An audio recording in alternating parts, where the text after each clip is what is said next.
Oh, we all have to run out and support Kathleen Buell. That's Hunter Biden's ex-wife.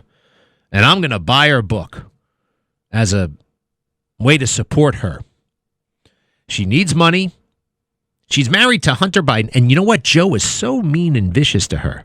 He really was. I'll get into that later. Here's Joe being mean and vicious to his audience. Is this where he's screaming his head off? Cut 51. This is from this morning in Philadelphia. We got all kinds of problems. And Joe is in denial. Let's go to cut 53, please. Cut 53. Do you remember when our economy was like what it looked like before we took office? 3,000 Americans are dying every day from COVID. 20 million Americans had lost their jobs in the last guy. In fact, so many Americans lost their jobs that my predecessor became just the second president in history to leave office with fewer jobs in America than when he took office. You're going to point your finger. You're going to judge. How dare you see what's going on here? You're cooking the books to say something like that? You are a dishonest man.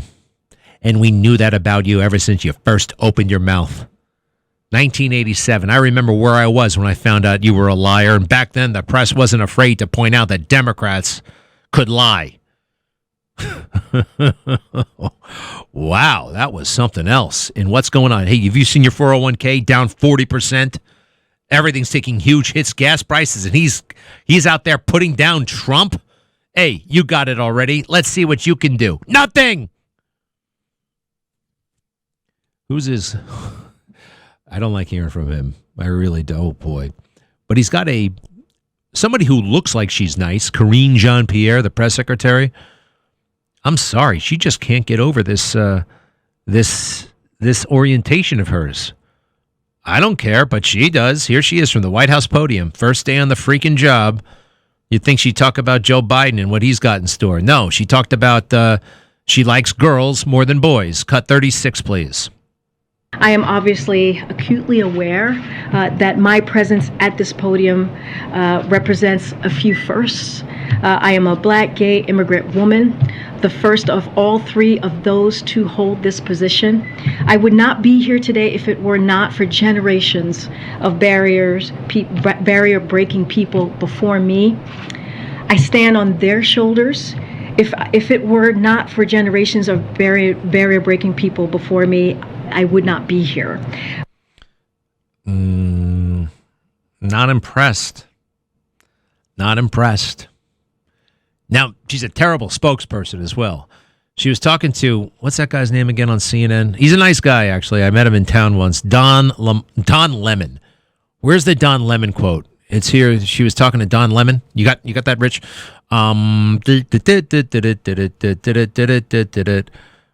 Skip it. For now, let's go to her accusing Donald Trump of hating her because she's a gay immigrant black woman.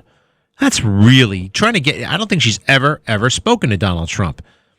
And by the way, he has no problem with gay women whatsoever. Believe me. Cut 35. The man who is now sitting in the building I used to work in hates everything that I am. A Black, gay immigrant woman. A Black, gay immigrant woman.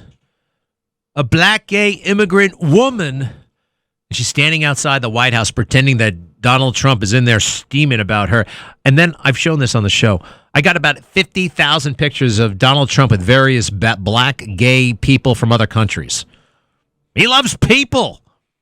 But they just tell themselves that he's this monster. Okay, so it's one thing. She said that before she got to the White House. She says it on her first day as press secretary. And this is still her calling card. She sits down with ABC News. Cut 37, Karine Jean-Pierre, press secretary to the President of the United States, talking about herself. Cut 37. My coming out story. When I was 16 years old, I realized that I was different, and I kind of knew. Yeah, there was a knowingness. There's a knowingness that you are different, so you're trying to figure out. And at 16, I came out to my mom. She did not take it very well. I said to her that I was a lesbian, that I was gay, and for her, it was just like, you could see her head spinning. I think you described it in your book as repulsive. Repulsive. She was repulsed. And it was very sad. Well, that's your business, isn't it? I get it. Now it's 2022, and we're supposed to have a party every time that happens. And June is the biggest party I've ever seen. I have never seen so much gay awareness in my life. I don't see the American flag anywhere. Hey, by the way, it's Flag Day. I don't see one American flag. All right, there's one in front of the restaurant. Everywhere else I go, it's the gay pride flag, which they've modified. Now it actually looks like a country because they've got the transgender triangle coming out from the other side. I already told you. Here's my position on all of this stuff. It's the pride part that kind of drives me crazy. Hey, we were just talking about the Bible. Pride is like actually something you're supposed to avoid. Pride in something, because it all comes from God. You can't take pride in that. Pride. I'm going to take pride in being a straight. I know. Yeah, right. They used to have to hide in the closets and all that stuff. Well, you know what? Quite frankly, they're making straight white men feel like they've got to hide, that they got to shut up and sit down. Nobody should shut up and sit down. It should be about the quality of your ideas, your contributions. And guess what? Often with age comes experience and wisdom.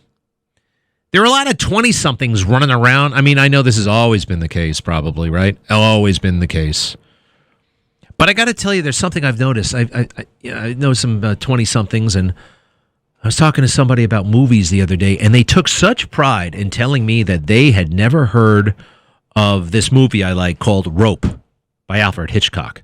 And they like, that sounds like it was made before I was born.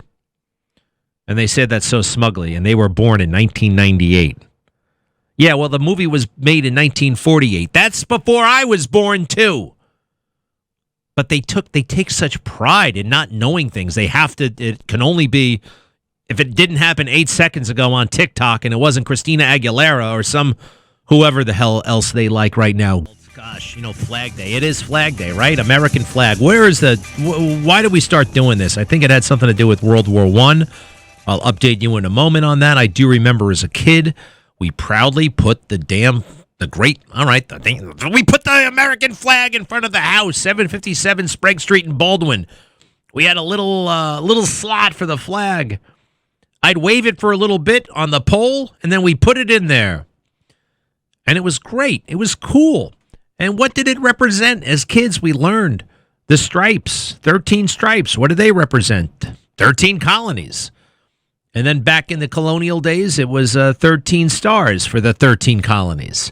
And then we grew and more stars. And anyway, something that kind of represented some cohesion, some commonality as a country. A Flag Day, the only flag I can see all over the place is the gay pride flag. And it's over the top now. We all know it. For whatever reason, you're not supposed to say it. Well, no, this is still America. I will honor Flag Day by saying, what is it? It's my freedom to say, and it's so obvious, okay? Enough with the gay pride stuff. You're jamming it down people's throats. This is not to be celebrated. It's also not to be denigrated. It's just like me. My orientation. Am I going to celebrate that? No. Should it be denigrated? No. Like I've said before, I am a white male, straight Christian. I'm proud of the Christianity part, but the white male part, I didn't choose any of that. That's me. I am not proud, but I'm not ashamed. Stop trying to make us feel ashamed. Stop trying to make us feel less than. Joe Biden is going out. He's marveling at about how many black people there are in commercials and mixed race couples. He can't believe it. I don't think I was particularly noticing it, but I do notice this now, a total absence of white people. Total absence of white people. And in the movies, the white guy lately is always the stupid guy. Always, just the guy who doesn't really get it. Now, a couple of small, rare exceptions. Tom Cruise still gets to be Tom Cruise. But for the uppercomers, it's not about what you got on the inside. It's not about your character. It's about what you look like. And they'll make assumptions about who you are based on what you look like. And this is the furthest thing from America, right? It's just, that's not who we are. That's not what we're all about. I think it's kind of more of a China doesn't have that much experience. I don't know. I want to know more about where this horrible ideology came from. So right now, the Biden administration says put up Black Lives Matter flags on any embassy in the world. A Black Lives Matter flag. What does that represent? It represents socialism. Go look it up. Black Lives Matter, a total scam organization. That Patrice Colors took all that money to buy all those stupid houses. BLM is a slogan. It's trademarked. Black Lives Matter by 3 individuals who started this front to line their own pockets. And no, we don't embrace it, especially when they said they're anti-family, anti-nuclear family. It's their agenda is not my agenda. Okay, the BLM leaders. Yes, there are all kinds of people who look all kinds of different ways who are not on board with this stuff. Yet now it's sanctified. Hey, good for not Walmart, Home Depot. Home Depot just won a lawsuit. They were sued by a group of employees who insisted on wearing Black Lives Matter paraphernalia to the store. They're wearing those little orange smocks. By the way, I was in a Home Depot not too long ago. I couldn't find anybody to help me. And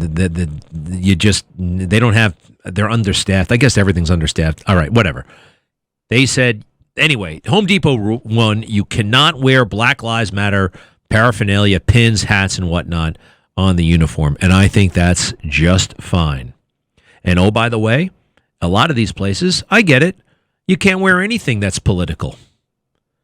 You can't wear a Make America Great Again hat at work when you're in the Home Depot orange smock. I can see that.